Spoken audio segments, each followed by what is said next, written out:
Well, good afternoon, everybody, and welcome to our first Noontime Knowledge of the new year. Happy New Year.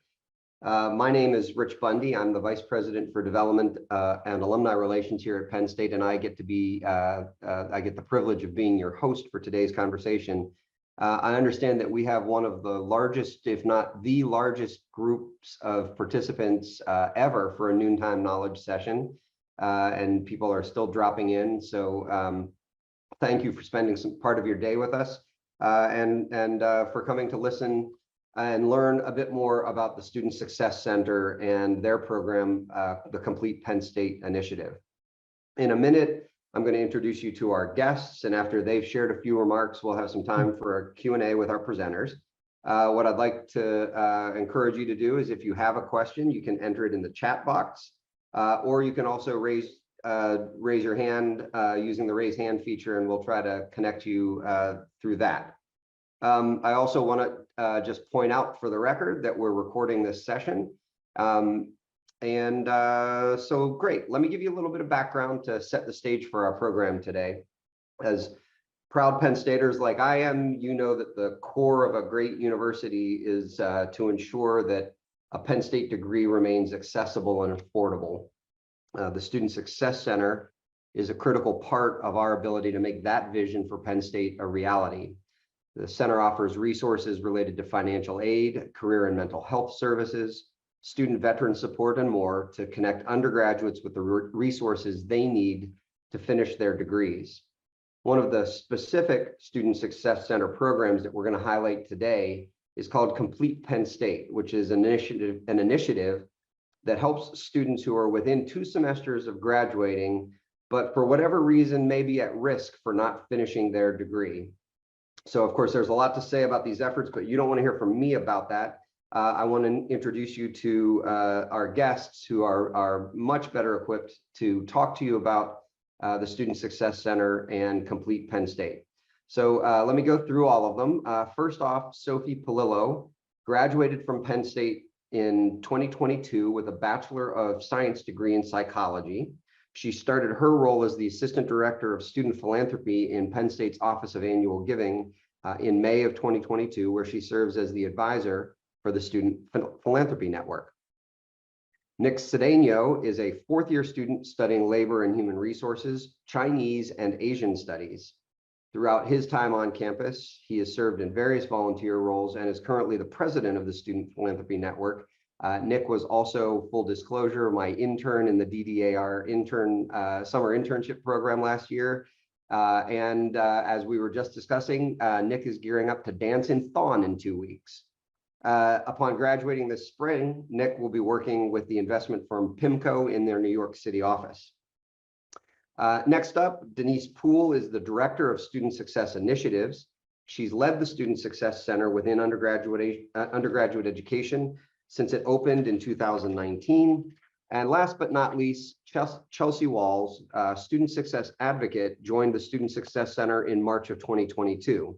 Previously, some of you will remember, Chelsea served as the Assistant Director of Student and Young Alumni Programs with the Penn State Alumni Association. So with that, let me turn it over to Sophia to get us started. Sophia is on the corner in my screen, and take it away. Thank you, Rich. Hi, everyone. My name is Sophia Polillo, and I'm the Assistant Director of Student Philanthropy in the Office of Annual Giving. I am a Penn State graduate, the class of 2022, and I'm super grateful that I was able to begin my career at the university that's had such a huge impact on my life. Part of my job does include being the advisor to the most amazing group of students in the Student Philanthropy Network. So if you're not aware, Student Philanthropy Network is a student organization that aims to educate and engage the Penn State student body in the university's philanthropic culture and goals. We have a lot of different projects and initiatives that we work on year round. This semester, we're kicking back up our monthly newsletters. Those are an opportunity for any student organization to share upcoming events or news, and they just use our platform to get that out. We also planned the student involvement side of Giving Tuesday this year. We hosted an in-person event at the Hub, and we had 14 other student organizations join us day of. Being housed under the Office of Annual Giving supplies us with additional opportunities. For example, for One Big Week this year, we were able to bring in a whole new group of student donors and get the student body interested in the topic. We collaborated with UPUA and the Lions Pantry, and we were all champions of One Big Week this year. And then our biggest and our most well-known project is the class gift. This year, we were able to work with student leaders from all around the university to help with the selection process. And then the class of 2023 ultimately chose Support for Complete Penn State as their class gift. We fundraise year round for class gift, and we're looking forward to our upcoming fundraisers this semester. So if you're interested in attending, we post all of them on our social media. So be sure to check us out there.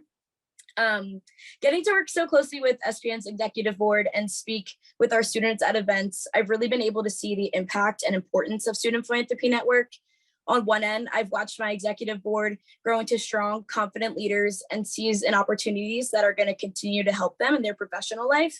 But I've also seen how the money we fundraise changes these students' lives. I'm so thrilled about this year's class gift because it's directly helping students in their last year at Penn State to make sure they see graduation day. And I'm just so grateful to have the position that I do. I've had the most amazing experience when I was a student, and now it's so rewarding to ensure that students have the same experience and opportunities that I was fortunate enough to have. So with that being said, I'm super excited to introduce the Student Philanthropy Network's president, Nick Cedeno. Yeah, thanks, Sophie, for that amazing introduction. Hi, everyone. My name's Nick Cedeno, just to reintroduce myself briefly. And I'm a fourth year studying human resources, Chinese and Asian studies. What really brought me to Penn State. So I'm originally from New York, and a lot of the opportunity that this university is able to offer its students is really what drew me in, especially in comparison to other universities. But on top of that, a lot of the scholarship assistance that I was able to receive through the generosity of so many donors and the work that the development staff does, and just to be able to make Penn State more accessible to more students is really what was able to bring me to this university, especially as an out-of-state student. Additionally, like being here on campus, I've been involved with a multitude of organizations, but most notably, and the organization that I've enjoyed being involved in the most so far is by being president of the Student Philanthropy Network, where our kind of like bread and butter in SPN is the class gift. And this year, we, as you all know, we're fortunate enough to have Complete Penn State selected as our class gift this year. And, you know, getting involved with this organization, I wasn't really too sure what to expect, but being a DDAR intern, that really helped me kind of have a strong base on how to work with donors and effectively fundraise for different initiatives here on campus. So that definitely helped me out a lot. And, you know, for achieving, you know, the selection of Complete Penn State, it was definitely a very long process. Here at Penn State, the way SPN kind of does it is we have a nomination process, and students would nominate a bunch of different ideas for the class gift. We had a multitude of things, from bringing back a Chick-fil-A here on campus to a water fountain outside of Old Main, and even Complete Penn State and different things like that. And in order to kind of narrow down this big list of nominations, we did select students from student leaders from all around campus, and these individuals included presidents and executive board members from organizations like the Pan Hellenic Council, the Interfraternity Council, Lion Ambassadors, the Student Program Association, UPUA, and Thon. Quick shout out, Sydney, it's nice to see you on the call, our representative from UPUA. But yeah, after that, we were able to all kind of have a meeting and narrow down our top three that we were to send out to the student body, and they would vote on that. And fortunately enough, Complete Penn State was selected. I did hear that Complete Penn State was on the ballot for the past 3 years. So it was nice to finally see it come to fruition and have it be the class gift, because it is an unbelievable program. The Student Success Center does so much for students. And, you know, with the class gift, it's not just about the fundraising. We have been fortunate enough to raise a lot this year, and officially have our class gift endowed already, which is awesome. But our work definitely doesn't just stop there. We're hoping to fundraise and gain as much as we can for students and for that scholarship assistance, but also for marketing these like different things that help aid students. So in the past few years, our class gifts have been more focused towards student equity and helping students specifically, rather than physical class gifts in the past. So many times, I'm sure if you're walking around on campus, you'll see like a light post or a bench. It would say like donated by this class specifically, but in the past few years, the funding for the class gift has gone more towards student programming, which has been awesome. And for the class gift specifically, it's not just about the money, but also marketing this so that students understand that these resources are available. And Complete Penn State, it's a resource that not too many people know this outside of Rich, but it's a program that's made a big impact in my life. Coming into my last semester here at Penn State, my mother, she's going through like different treatments for because she's going through cancer right now, and I wasn't too sure if I'd be able to pay for my last semester here at Penn State. And the Complete Penn State program was able to endow me with a scholarship to help me finish my last semester here at Penn State. And I wouldn't be dancing in Thon in a few weeks. I wouldn't be walking across the stage in May, or even here talking in front of you all right now without Complete Penn State. So just that marketing, like I didn't know it was something available to me and to other students before it was named the class gift. So it's definitely been made a huge impact in my life and made a huge impact in a lot of other Penn Staters' lives. And for all of you as donors and different volunteers here at Penn State, if you're looking to make a donation soon, this is definitely an awesome program, and you definitely could that. But even just simply spreading the word to get the word out there about Complete Penn State and all it has to offer to students and how alumni can really make a difference. That's really something that is great, and we would definitely appreciate and strongly recommend. But yeah. Great. Sophia and Nick, thanks for your comments. I really appreciate it. We're going to pivot just a little bit now, and I'll reintroduce Denise and Chelsea to share a little bit of their thoughts about the Student Success Center. And I think, Denise, you're going to go first. Yes, I am. Thank you, Great. Rich, and thank you, Nick and Sophia. Nick, thank you for sharing that story. I'm glad that we were able to support you and that we're able to support so many students through Complete Penn State. It's a wonderful program, and we are absolutely thrilled that the Student Philanthropy Network has selected Complete Penn State for the class gift of 2023. So I'm going to share my screen. We are going to talk a little bit about Complete Penn State. I'll introduce you and give you a little bit about my history, the history of the Student Success Center, a brief overview of the work that we're doing. I'm here and joined by my colleague, Chelsea Walls, who will also be presenting this afternoon. She'll introduce herself when she takes over in our presentation. So just give me a moment and I will share my screen.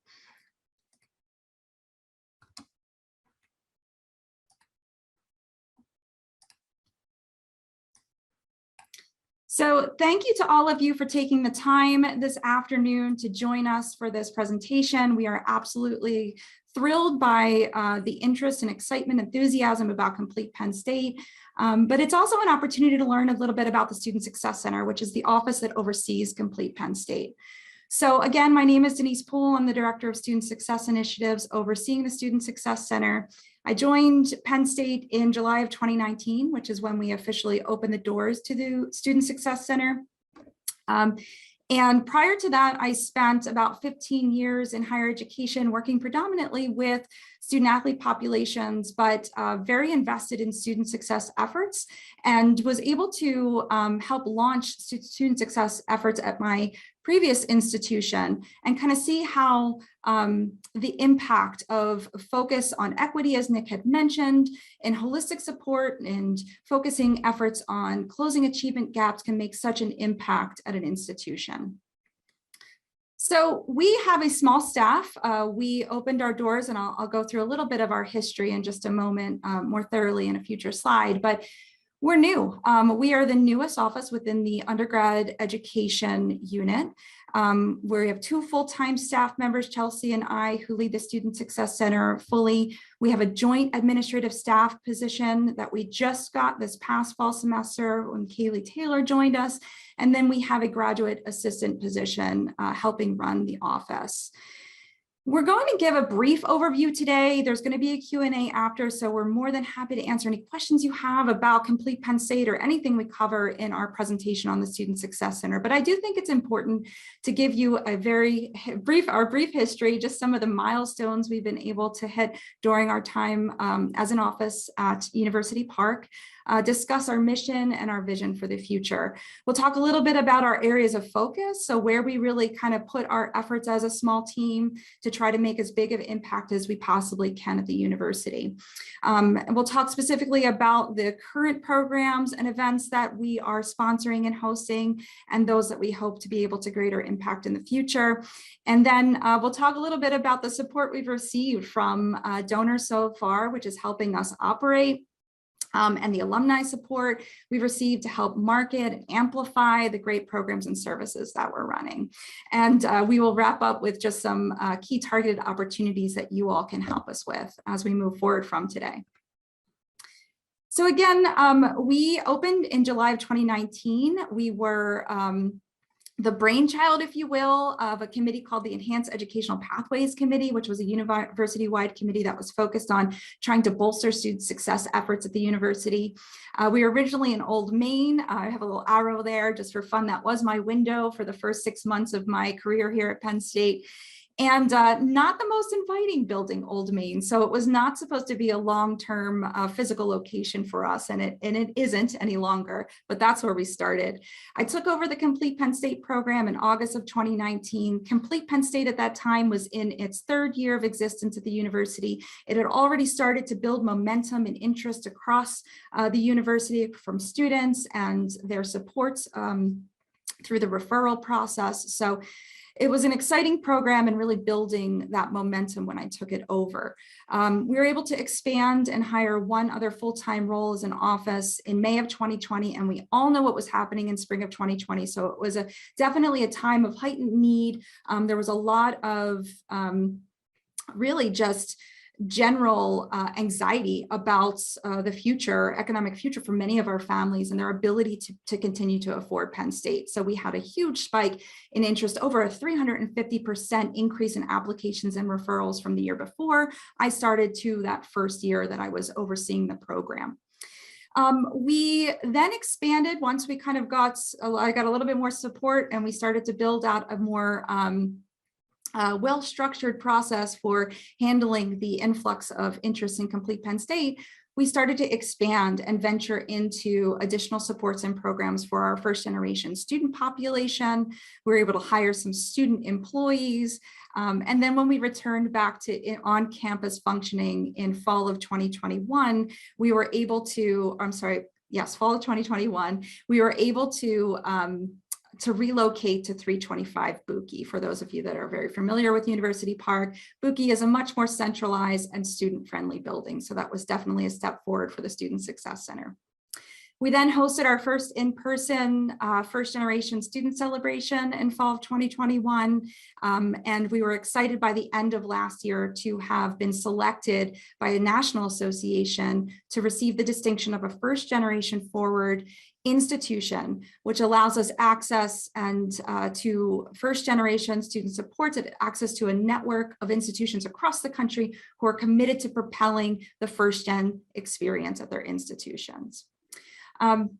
And then just this fall, we took over as official advisors of First Gen Advocates, which is the official student organization that's supporting and championing first generation students here at University Park, and making some headway into also trying to increase that support for first generation students across all of our undergrad degree granting campuses. Our mission at the Student Success Center is really to align our initiatives with the university's strategic goals as they support student support in general, as they help to increase retention across the university and bolster our graduation and completion rates. Our mission has been really, since we opened our doors, to forge the critical partnerships necessary across the university to be true champions of our students as they progress towards their individual goals, to help bolster support and create a stronger network across the university and advocate for their academic pursuits. We're looking for opportunities always to help promote meaningful campus connection for students and help them with their own personal development journeys. And overall, the work that we're doing, both here at the center and through our partnerships with a variety of student support offices, is continuing to contribute to a growing culture of care across the university. All this to say, as we look into the future, we're really focused on that key issue of enhancing equity in the academic experience, and particularly supporting those students who are coming from low income backgrounds, who identify as first generation, and all students really, so that they can make the most of their career and their time at Penn State. So at this point, I'm going to introduce my colleague, Chelsea Walls, who's also here, and she's going to talk us through a little bit of just an overview of our areas of focus. So Chelsea. Thanks, Denise. Hi, everyone. I'm Chelsea Walls. As Rich mentioned at the top of our time together, I joined the Student Success Center last March, so coming up on a year, but I've been with the university for almost 10. I spent the majority of that with the Penn State Alumni Association. So it's nice to see some familiar faces and names from my time in DDAR. So I'm going to take you through fairly quickly our areas of focus. I know we have limited time. You can see these three kind of buckets here of the areas that we are really focusing on as an office. I'm going to start with information and advocacy. As Denise had started to mention or talk about, a big part of our vision and mission is building coalition, educating our partners, identifying support gaps and streamlining resources. All of these things that we're doing in this space of enhancing equity in the academic experience, while we're housed here at University Park, is really Commonwealth-wide. We have some really incredible partners who are working with at, I believe, almost every campus location, including World Campus. We're advocating for needs and change for students, again, primarily for those low-income, first-generation, a lot of students of color, historically marginalized students, breaking down administrative silos to help ensure that these students are getting through to graduation and achieving their goals along the way. Part of the work that we're doing as an office is also socializing a definition of student success. So it's very buzzy right now. And what does that actually mean, right? And we've also created a student success framework. You can see that graphic here. It looks very overwhelming, especially when it's a little bit small on the screen. But we've included a URL here, and we can also drop it in the chat, that we would encourage you to visit on our website to really dig into this definition and framework of student success a little bit more. Our next area of focus is around first-generation student success. So when we're saying first generation, just so we're all on the same page, Penn State's definition of a first-generation student is a student whose parents or legal guardians did not complete a baccalaureate degree. That entails about 1 in 4 Penn State students across the entire Commonwealth. Some of our campuses have nearly 50% of their student population is first generation. It's closer to 1 in 5 at University Park, but again, about 25% in total across the whole university. When Denise started with the Student Success Center, she identified this as a population that, while there was some great work happening in pockets across the university, there wasn't a collective, cohesive effort. And so that's something that our office has been helping to lead. We have 2 main events in conjunction with these efforts. One in the fall, which is the First Generation College Celebration Day. It's a national day on November 8th. This was our 3rd year celebrating. You can see here it was university-wide. We had an incredible reach in celebrating our first gen community. And then in the spring, we host the First Generation Student Support Summit. It is a 1-day conference. This will be our 2nd year. You can see it's coming up on March 29th. You are all invited. It's open to all faculty, staff, students, and alumni. Really is an opportunity to share best practices and continue to enhance the support community for first-gen students. This year, we're focusing on the theme of mentorship. And Denise mentioned some of these things already, but we're working with the First Gen Advocate Student Organization here at University Park. They're also fairly new, but really passionate and excited about continuing to build community for these first-gen students. A lot of students don't even recognize that that's a part of their identity until they're in college. And then for many of them, it clicks of, oh, that's why I wasn't understanding this, or, oh, this really explains this, this disconnect I was feeling, et cetera, et cetera. And then our First Gen Forward designation that she mentioned, we achieved that through the National Center for First Generation Student Success, which is a part of NASPA, which is the Professional Organization for Student Affairs. We're in a cohort of around 53, 54 institutions this year, and we're only the 6th Big Ten institution to receive this designation. That involves some professional development and community building for us as participants, but also it's a great way to kind of brag on our university that we're prioritizing the student population.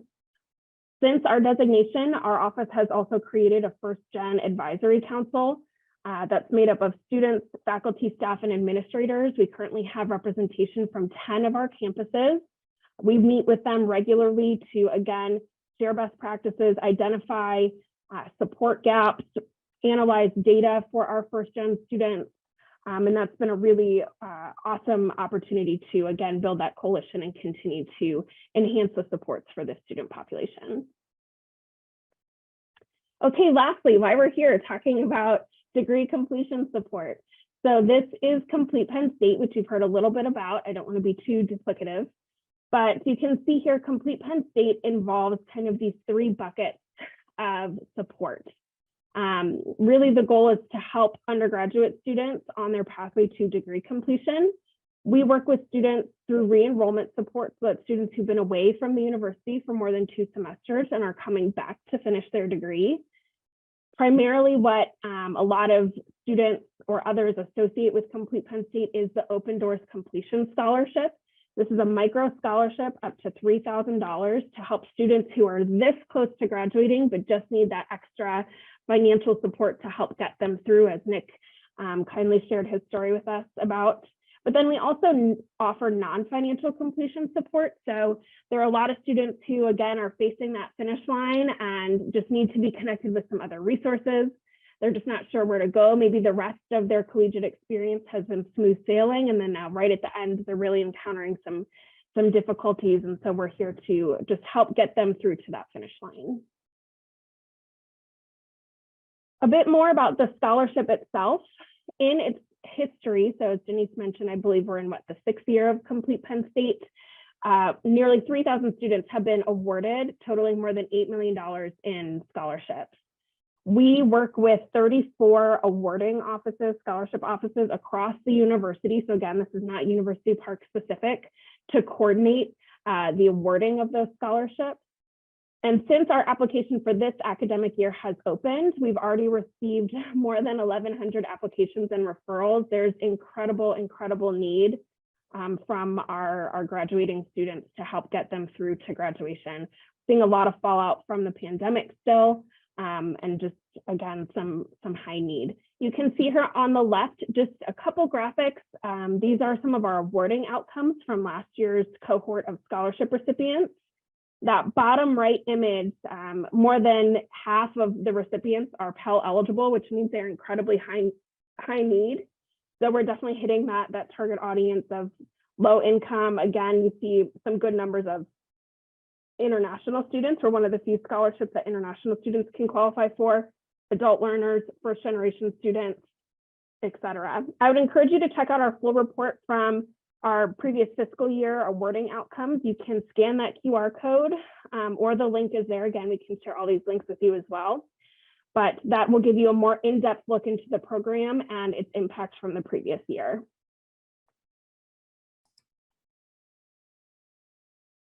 And Denise, I'm going to turn it back to you. Thank you, Chelsea. And a big shout out to Chelsea as well for pulling together the graphics on that report. I think she did a phenomenal job, and it's going to help us further communicate the impact we're making at Complete Penn State. And hopefully you enjoy it as well. So our current support, we have been able to champion, get champions for our efforts.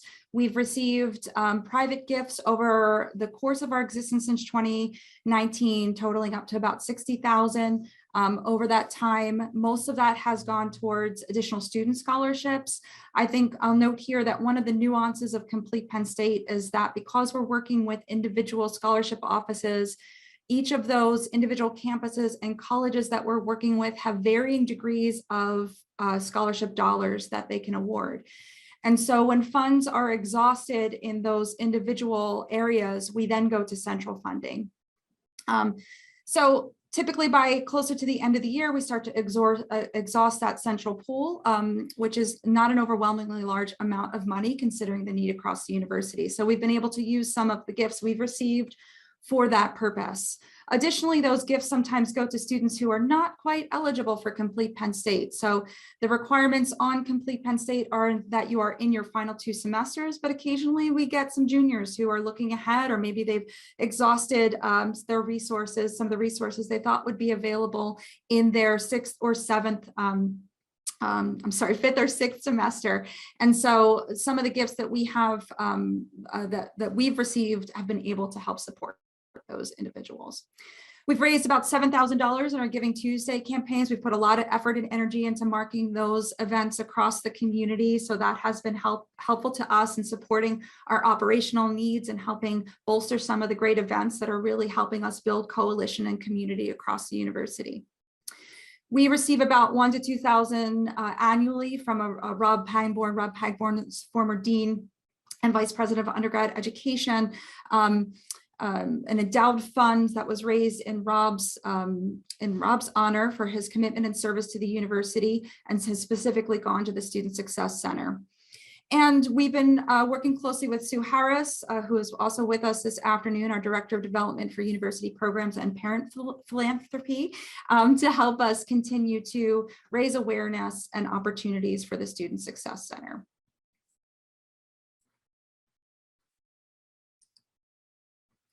But there are still ample opportunities for support. So again, as a very new office that started just a few months before COVID, I think that we haven't quite recovered as an institution to be able to direct the resources that we need to fully operate at the level that we need to be right now. To be honest, we're doing a lot with what we have, but we could be doing so much more.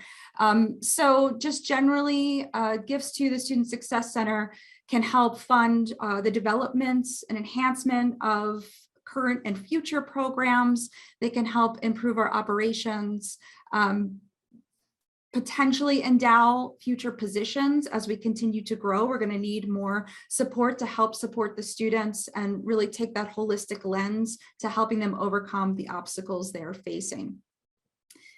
Funds can also help enhance our physical space. We are currently sharing an office suite with the volunteer income tax assistance program. Student Affairs has a few spaces here that they've opened for prayer and meditation. We have kind of a hodgepodge in this shared suite.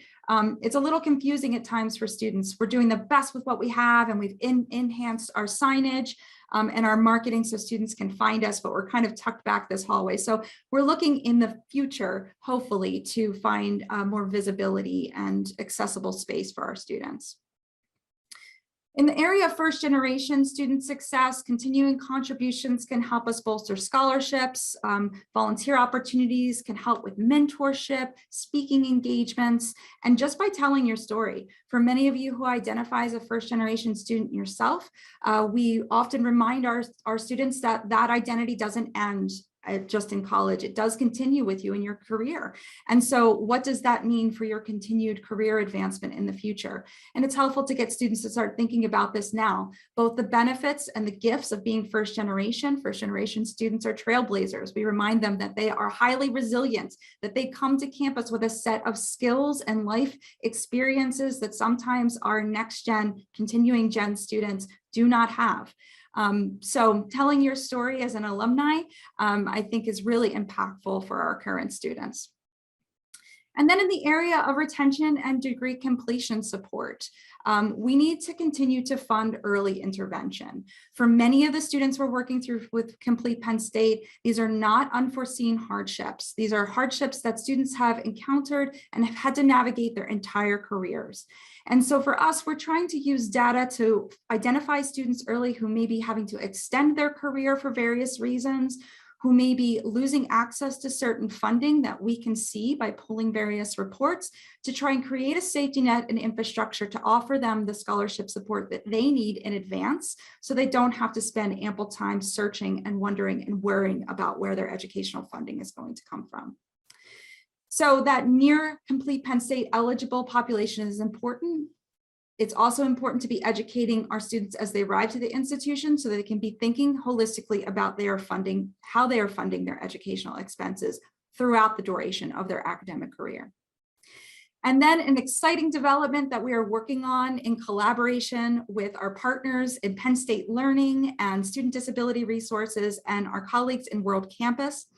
We are piloting an academic life coaching program right now, which has the hopes of being a university-wide effort to help supply individual students with more equitable support and coaching so that they can help navigate challenges, build those personal skills that are necessary to overcome what they're going to be faced with, the challenges they're faced with as a student, but then also building those skills that they can take with them to transition into their career and life.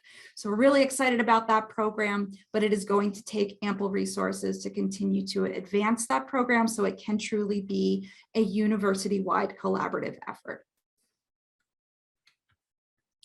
So there's many ways to connect with us and get involved, and Chelsea's gonna explain sort of some of our social opportunities and wrap us up this afternoon. Yes, thank you for letting us maybe go a little bit over our time. If you can't tell, Denise and I are very passionate about all of the work that we're doing, and we could talk to you about it all day. But you can stay in the loop with what we're doing on Instagram and Twitter at PSU_success. We are also on LinkedIn. And our website, lastly, you can see the URL there. I shared a couple links in the chat of some of the things that we've shared and talked about in our presentation, but on our social media, sharing first generation stories, promoting resources, now sharing more about Complete Penn State and its new visibility as a class gift is what you can expect to find. So we hope to see you connecting with us through a variety of ways. And Rich, that is all from us, so we're gonna throw it back to you. Terrific. Thank you, Denise. Thank you, Chelsea. Thanks again to Sophia and Nick. So this is the part of the program where we field whatever questions our guests may have. I'll remind you again, you can type your question into the chat section, or you can use the reactions to raise your hand, and I'll do my best to call on you. I will tell you that if we run out of time before the end of the program and we still have some unanswered questions, a member of my staff will follow up with you, and we will make sure that every question gets answered. So I don't see any chats or raised hands yet, so that means I get the honors of asking the first question. And Denise, this is for you. So you referenced in your remarks that you were coming on right at the cusp of the start of the pandemic, and now here we are a couple of years after bringing students back into the classroom and onto our campuses. How have you seen, or have you seen the needs change for our students as a result of that really pivotal moment? Yes, we're absolutely still seeing residual effects of that. And we, I think for me, it's been very interesting these past few years. We've obviously had the higher education emergency federal funding that it came from the government that was able to supplement some of that need from our students that are of the lowest income per the FAFSA information. But we were able to supplement with Complete Penn State all along for those who are eligible. And I think now this year, not having that additional funding, we're still getting a high volume, as Chelsea had mentioned, of applications and referrals.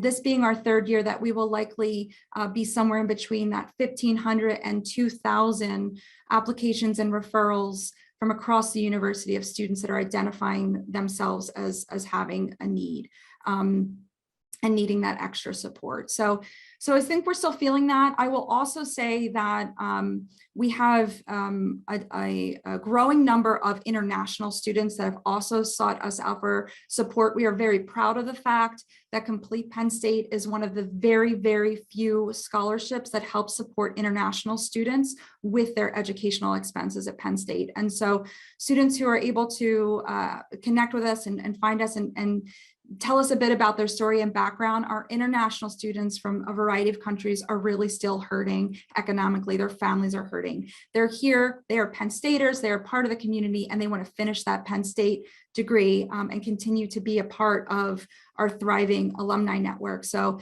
it's really, I think, a point that we're very proud of, is being able to really help that community as well. Right. Denise, if I can just, I'm sorry, Rich, if I can just add to, we failed to mention this, but our scholarship can also be applied. So it can go towards outstanding tuition balances, but it can also be applied to related expenses such as rent support, food, transportation, textbooks. And we're seeing a very large number of students requesting that related expense support. I personally have worked with some students this year who are saying, you know, I've gone 5 to 6 days without eating just so I can pay my tuition.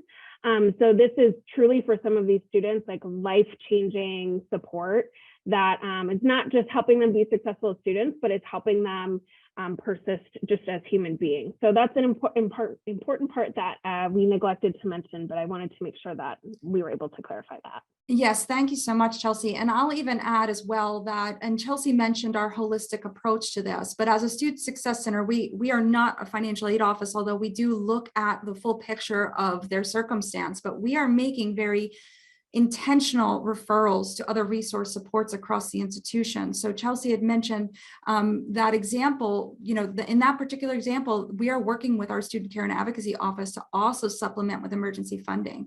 If a student comes to us and says, I'm really worried, I just put my full tuition on my credit card because I had no other way to pay, we are educating them and connecting them with the Financial Literacy Center with Sokolov Miller to help get them connected with key resources to help them navigate that as they move forward. And so that is something very nuanced in the way we approach this. It is so much more than just the scholarship.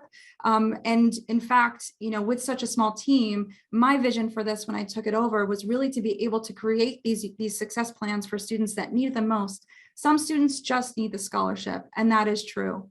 But other students have other more deeper challenges that they're facing where they need coordinated effort and they need somebody to check back in with them. And so whether it's connecting with the student's academic advisor or connecting with the other support office or student disability resources to make sure they're getting the access to the resources that they need, having that extra person and infrastructure is critical in many of these situations. Thanks, Denise. So Catherine Cohen has asked a question, which I think is a fairly straightforward answer, but I'm still going to ask it, make sure she gets it. Are Commonwealth campus students eligible for a complete Penn State scholarship?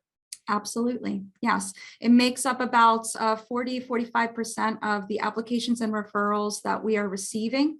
And we work with all of our campuses, regardless if they have complete Penn State scholarship dollars in their financial aid resources within their budget or not, because we will connect them to central resources if they do not have funding. So yes. I should mention, just to round out that response, the Complete Penn State program was one of the signature programs of the Open Doors imperative in the comprehensive campaign that we just completed last June.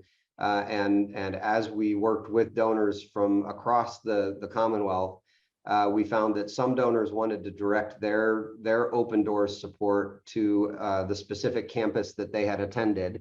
And other donors were very comfortable having those be centralized resources that Denise and her team could allocate where they identified the needs. So there's some local support and also some overarching higher level support that is available for students as a result of the campaign. So for those of you who established Open Door scholarships, thank you.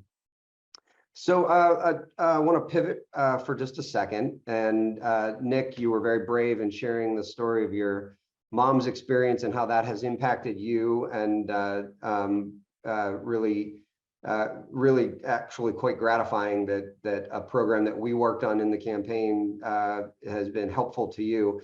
I'm curious though, did you ever imagine as president of the Student Philanthropy Network and standing up this year's class gift that you would be one of the beneficiaries of the work that you were doing? Did that ever cross your mind, and how does that make you feel? Honestly, going into this year, I did not think I would ever be a beneficiary. You know, this was something that wasn't necessarily on my radar. My mother having to pay for treatments and money being really tight. And yeah, it was something that kind of just like came out of nowhere, kind of out of left field. But thankfully, through working with the class gift and a lot of the work we've done, I knew Complete Penn State was an option for aid. And thankfully, I was able to apply. I was fortunate enough to receive a scholarship. And, I'm still here, which is awesome. And I'm super happy about. But yeah, I had no intention of like helping myself through a lot of the work that we've done, but I'm really grateful that it has helped me and helped me complete my time here at Penn State. But a lot of the work we do through SPN and through my work, working with you, Rich, and even here on campus has been to help students from marginalized communities and from communities or individuals who come from like lower socioeconomic backgrounds, because they tend to have a tougher time here at Penn State and aren't really able to have the same Penn State experience as a lot of other students. And that's something I've been working on to help students who come from these marginalized communities or from lower socioeconomic backgrounds have this true Penn State experience, because it's something I've been able to, love. And I love this university and I've had an amazing time here. And I want every student to really have that type of experience here on campus. Thanks, Nick. I appreciate that.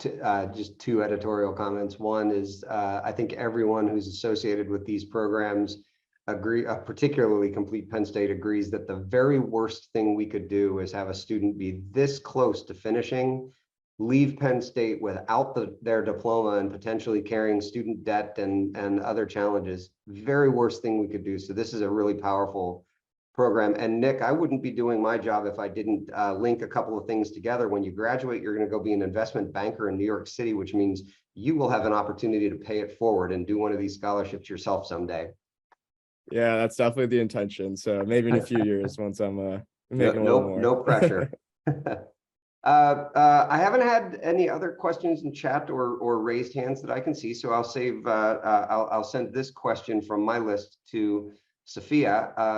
Sophia, you've had an opportunity now to work with students who contribute their support to the institution. Tell me why you feel that is so special. Yeah, absolutely. I think it's just so, you can see how like heartwarming it is when students care about their like fellow peers and other members of their student body, and how they're so excited at the opportunity to donate that genuinely makes a difference in a friend or someone they don't even know's lives. We get to have these conversations when we have these events in person, that a student realizes that this is a scholarship that they can apply for, and it's an opportunity that they didn't know before. So kind of seeing the full circle of getting the students who are able to donate interested, or even getting them interested and telling their parents who have more opportunities to donate or the funds to donate. So it's been a very full circle experience in this role, and just having those conversations. And it's just so heartwarming to see students care and make a difference for their classmates and their peers and everyone at the university. Great, thanks. So I think we have time for maybe, I want to be sensitive to all of your time. I think we have time for maybe one more question, and it's from our friend Bruce in Florida, and it's a meaty question that I'm going to have to ask Denise and Chelsea to help me with. So the question is, how many students, number or percentage, do you feel need financial support in their final 2 semesters to complete their degree? How many students apply that you can't help due to lack of funds? And how many students drop out in their final 2 semesters due to lack of resources? I'm going to have to report back on a few of these, but I will say that we did quite a bit of analysis, definitely going into the work that I was able to contribute to with awarding the HERF funding, the COVID relief emergency funding. And the folks over in our enrollment management division did quite a bit of reporting. We have started to do more analysis as an office, but also being the main supports for student, it's a little bit hard to also find the time to get so in the weeds. So we are working on it. But I think as far as the dropout or stop out students, as we talk about, I don't have an updated percentage, Before I took over this role, the group that was charged with starting to find students to connect the Complete Penn State funding with did a little bit more of an analysis on the stop out situation. Now, I know that through our program in Chelsea, I don't know if anything is coming to mind for you from the last cohort analysis that you did. We had quite a few students who we even attempted to support or supported through last year that weren't able to kind of get that final bit of scholarship cleared in order to continue and finish in this year, or didn't fully complete their degree. So that is one of our priorities moving forward, is making sure that we're going back and even capturing those students that connected with Complete Penn State in some way through the application process to fully make sure that they get to that completion point. Right now, we have about, our last analysis was about 88% completion rate for those awarded. Sometimes it's also just not enough. And so having that extra support and making sure, even if it wasn't just the financial piece, maybe they were retaking a class for the third time and they really needed that course to round out their curriculum requirements, and they needed someone to make sure they were connected with learning support from day one of that last semester. That is not something we've been able to do to that granular level yet. So Bruce, I can certainly circle back and get you more specifics on that question. We'll capture it, and I can definitely report back with some numbers. I will say on page 7 of our Complete Penn State report, I did share the link for that in the chat. And that has just very briefly some completion outcomes for those students who we awarded. Now, this is not holistic because you'll see in our numbers of the number of students who applied or were referred to our program, we're not able to support all of them. Some of them are simply not eligible. They haven't filed a FAFSA. They've declined aid that they were offered, et cetera, et cetera. They may not have the GPA requirements. But of those students who we awarded, nearly 5% still stopped out or withdrew. So again, that's where Denise is speaking about, these are micro scholarships. And for some students, the need is just beyond that, or it may even be not financially related. One of your questions about how many students apply that we can't help due to lack of funds. So as we've talked about, the money that was fundraised for Complete Penn State as an Open Doors program, a lot of it was allocated by college or campus. Not all campuses or colleges have specific Complete Penn State money. For some of those students who do come through our pipeline, we're able to support some of them through some centrally allocated funds. I can just speak for, I work with our University Park awarding colleagues. We have several colleges that at this stage in the year are almost exhausted in their funds. And we know that our May graduation cohort is our largest. So, that's a very real struggle that we're having when it comes to resourcing. It's also a double-edged sword of promoting this program. We want as many students to know about it as possible, but because the pool of money varies by college and campus, we had one college that promoted Complete Penn State at the very beginning of the school year. And I think by October or November, they had exhausted all of their funds for the entire year. And so pretty much every student who's coming through our applications and referrals from that college, we're unable to support. So that is a real struggle that we're having. But we're doing our best to still get students connected to other resources where we can. And really spending the time to be creative. If they are coming from a college or campus that has exhausted funds, or maybe they don't qualify for that central funding, we're looking with them to try and find some other resources. So it definitely takes time, and to just revisit the topic of the re-enrollment arm of Complete Penn State. We have not been able to market that really either, because the re-enrollment process is very time consuming. I'm working with a student right now who left Penn State almost 30 years ago. He was one course shy. He's now seeing his children graduate. He has a successful business, but actually never finished his degree. And he still feels this connection to Penn State. He left for personal hardship reasons. He wants to complete through Penn State, but we are spending now almost a year trying to find a pathway for him to do that. So there's definitely barriers that we need to try and overcome to find the pathways for students to get them to that finish line. It's not always easy. Some students cannot simply relocate back to State College if that's the only place that offers their particular degree program. So we spend a lot of time with these students, listening to them, trying to figure out creative ways for them to get to that completion finish line. Great. Well, let me take this opportunity to thank Denise and Chelsea, Nick and Sophia once again for being our panelists this afternoon. This has been a terrific conversation, but unfortunately we have run out of time. We're going to share now some contact information if any of you would like to follow up with contact information for Sophia related to the class gift initiative. And we'll also share some contact information for Sue Harris, our Director of Development for Parent Philanthropy and University Programs. And you can reach out to either of them if you want to learn how you can help to support the important work that we learned about today. This concludes our first Noontime Knowledge Series event of the year. I'm going to take a moment of executive privilege to say hello to my friend Len, friend and classmate Len, who dialed in from Puerto Vallarta, Mexico for this program. Thanks all of you for being with us this afternoon, and we hope to see you on February 22nd for a conversation about Plant Village. Have a great rest of your day and stay warm this weekend.